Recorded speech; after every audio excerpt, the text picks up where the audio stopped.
Vatsimpana etineneny Ratovelo Jacqueline. Sambatra izay manan'Andriamanitra Jakoba ho mpanampy azy sady manantena Jehova Andriamaniny. Amen. Ivavaka isika tompoko. Tsy mety mangina ny foa mampananay ry Andriamanitra raina izay any an-danitro, fa satrinay foana tokoa idery isan-kalaza ary anome voninahitra ambony indrindra ho anao, satria fantatray loatra tokoa mantsy Jesosy fa izahay mbola verina trapamonjena toy izao, nomenao aina vaovao, fofinaina madio dia mbola noho ny fitiavanao sy ny famindramponao aminay ihany. Sotra koa tompo satria tsy naveranao ianjady aminay ny heriny aizina sy ny alim-pahafatesana vao nalolalovanay, ary dia tsy mitsahatra tokoa ianao no mihay anay, miaro anay ary maniraka ny anjelinao itoby manodidina anay tsirairay avy. Makasitraka indrindra tompo malala fa ankehitriny izay dia mbola afaka indray andre ny fampianaranao, anamboatra anay, anintsy anay amin'ny lala marina tokony aleanay. Ko mamindrafo aminay tompo dia eteza mba hamela heloka anay rehetra, anadio anay amin'ny rantsonao mba hadio tanteraka izahay, ahafahany fanahy masinao mitoetra malalaka ary manjaka ao anatinay, ary ny fanahy masinao koa Jesosy malala anampy anay, iverina aminao, ifandray sy ifamatotra tanteraka aminao, ary izy ihany koa ny mbola anampy anay iaina amin'ny fiainam-baovao miaraka aminao, ary koa ankatony didinao rehetra. Dia mitenena aza tompo araka ny fombanao, efa vonona izay olonao rehetra andre ny afatrao. Amin'ny anaranao masina sy manan-kery avy any Nazareta Jesosy, ho angatahanay sy hanaovanay izany vavaka izany. Amen. Mbola ampifaliana tanteraka ry havana miarabanantsika mpianakavy ny finoana rehetra amin'ny anaran'ny tompo, ary faly ihany koa manona ny fahasoavana mba hampiadana ho antsika rehetra avy amin'Andriamanitra ray sy Jesosy Kristy tompontsika, ary ny fampiraisana avy amin'ny fanahy masina. Ny teny izay angalantsika fampahirezana ry havana amin'ity maraina ity dia izay hitantsika eo amin'ny boky ny Deutéronomia toko fahavalo amby roapolo, ny andininy fahasivy ka hatramin'ny fahaefatra amby folo. Ovakitsika izany amin'ny anaran'i Jesosy.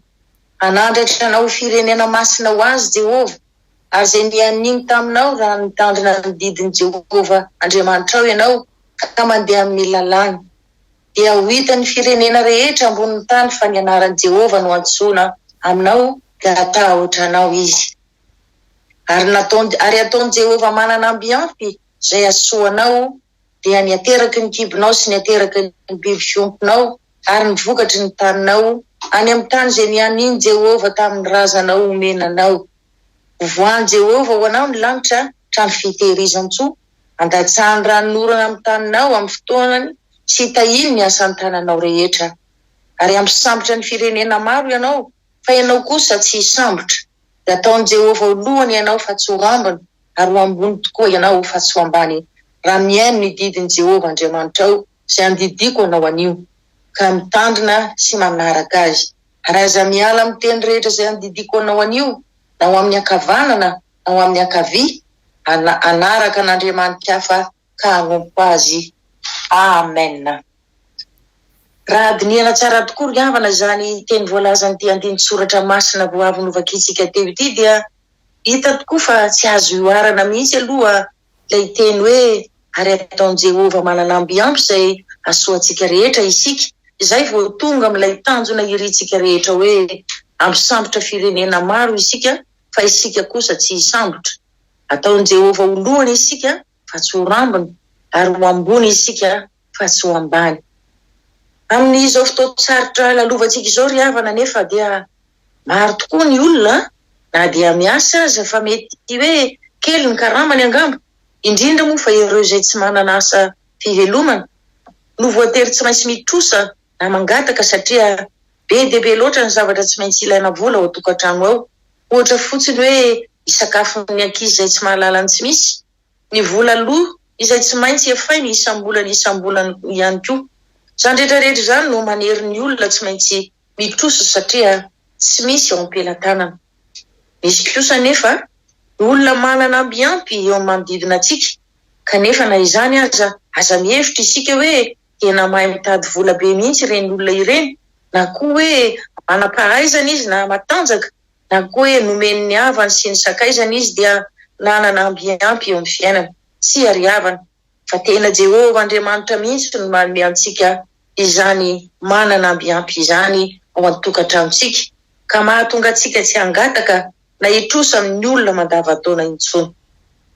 Eto tokoa mantsy dia milaza zavatra telo ny tompo ahafahantsika miala amin'izany tsy fisiana na izany tsy fampiana izany.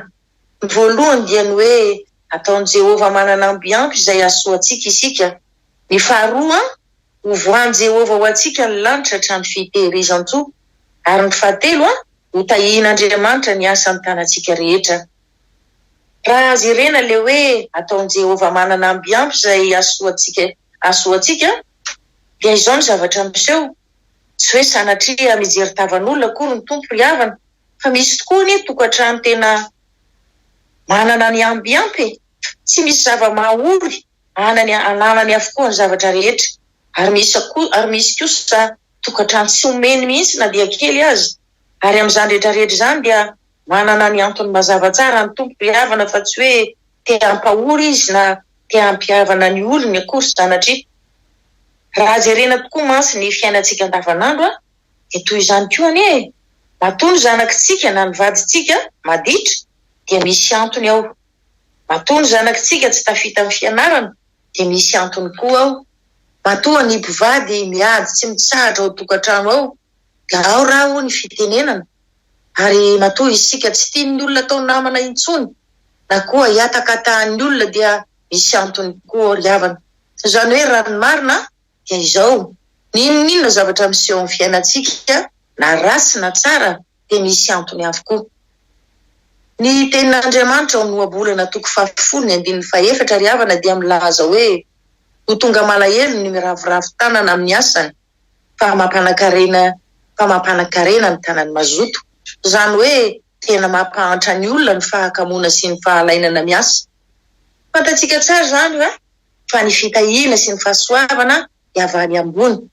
Koa raha tsy manakitra ny ambiampy ho antsika Andriamanitra ry havana dia aoka andiny tena tsara isika fa manana ny antony tokoa izy ny amin'izany zavatra rehetra izany. Tena saro-piaro amintsika zanany tokoa mantsy ny tompo ry havana. Noho izany dia isanandro izy dia manara-maso sy mandinika ny atsipiriam-piainantsika rehetra. Ary dia fantany avokoa hoe tena mitandrina ny didiny ve isika sa tsia? Tena mandeha amin'ny lala marina tokoa ve isika sa tsia? Aoka isika tsirairay avy ry havana no hamaly izany ao am-pontsika ao. Raha ny faharoa indray dia milaza hoe hovoahan'i Jehova antsika ny lanitra hatrany fitehirizan-tsoa. Kanefa matoa ry havana manidy ny trano fitehirizan-tsoa izay ao an-danitra tsy hirotsaka eo amin'ny fiainantsika Andriamanitra dia manana ny antony tokoa izy amin'izany rehetra izany. Isalamo 7:20 dia manao koa hoe zava-poana ho anareo ny mifo maraina sy alipandro izy ka omana ny ihany nazo amin'ny fahasahiranana ianareo. Izany anefa dia omena ihany ho an'ny malalany na dia matory ary izy. Izany hoe malala an'Andriamanitra sy izay ankasitrahan'Andriamanitra na dia matory maraina sy alipandro aza dia androtsahan'Andriamanitra ny ambiampy foana eo amin'ny fiainana. Ny fiainan'ny olona maro anefa ankehitriny dia toa tsy izany fa mifo maraina be foana ary miaritory ihany koa mba hitady vola saingy tsy mety afa-po ry havana satria mbola lavitra tokoa ilay fananana ambiampy eo amin'ny lafim-piainana rehetra. Izany rehetrarehetra izany koa dia tokony entisika andiniha tena tsara daholo hoe atoa tsy mbola voain'Andriamanitra ao antsika ny trano fitehirizan-tsoa izay misy ny zavatra tsara rehetra ilaitsika. Kanefa kosa dia asokafany ny danadana izany ho an'ny hafa dia tsy hoe miangatra ny tompo ry havana fa manana ny antony mazava tsara ihany koa izy amin'izany rehetra izany. Ao amin'ny Malakia 4:20 ny tompo dia miteny mazava tsara mihitsy hoe ka dia ho hitanareo indray hoy izy ny tsy fitovian'ny marina sy ny meloka dia ny manompo an'Andriamanitra sy ny tsy manompo azy. Ary toy izany koa ny ao amin'ny Korintianina 1:20 mampahery antsika hoe miorena tsara, aza miova ary maefa be amin'ny asan'ny tompo satria fantatrareo fa tsy foana tsy akory ny fikelezanareo aina ao amin'ny tompo.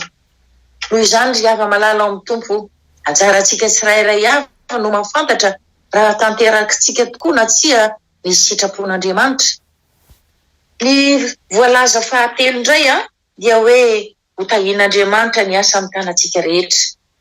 Ny zavatra miseho amin'ny fiainantsika nefa ry havana ankehitriny dia izao, na mandroso tsara ny asa amin'ny tanantsika lavitra ny olana maro isan-karazany, na kosa dia tsy ahitana fahombiazana mihitsy. Ena dia miezaka mafy tokoa aza manao ny aina tsy ho zavatra aza dia toa faty antoka lavo zao no hita. Teo anatrehan'izany dia mety androka devolony tsy fahombiazana angamba isika, na koa ny devolony sakatsakana maro ihany koa, kanefa tsy tokony ho adinontsika akory havana. Ny mandiny tena tsara aloha voalohany indrindra dia ny fitondran-tenantsika zany, ny fomba fiainantsika, ny fomba fanaontsika. Sao isika la mitoky amin'ny herintsika sy ny fahaizantsika fotsiny, fa tsy mametraka ny asantsika eo am-pelantanan'Andriamanitra, na koa sao isika tsy mangataka ny fanatrehan'Andriamanitra sy ny fanampiany fanahy masina hanolontsainantsika amin'izay zavatra rehetra ataontsika. Mety ho amavantsika mantsy zany zavatra zany ry havana, saingy manan-danja lehibe tokoa zany ao anatrehan'Andriamanitra, satria sary-piaro loatra amintsika zanany izy, ka tiany foana isika ifamatotra bebe kokoa amin'ny isan'andro isan'andro.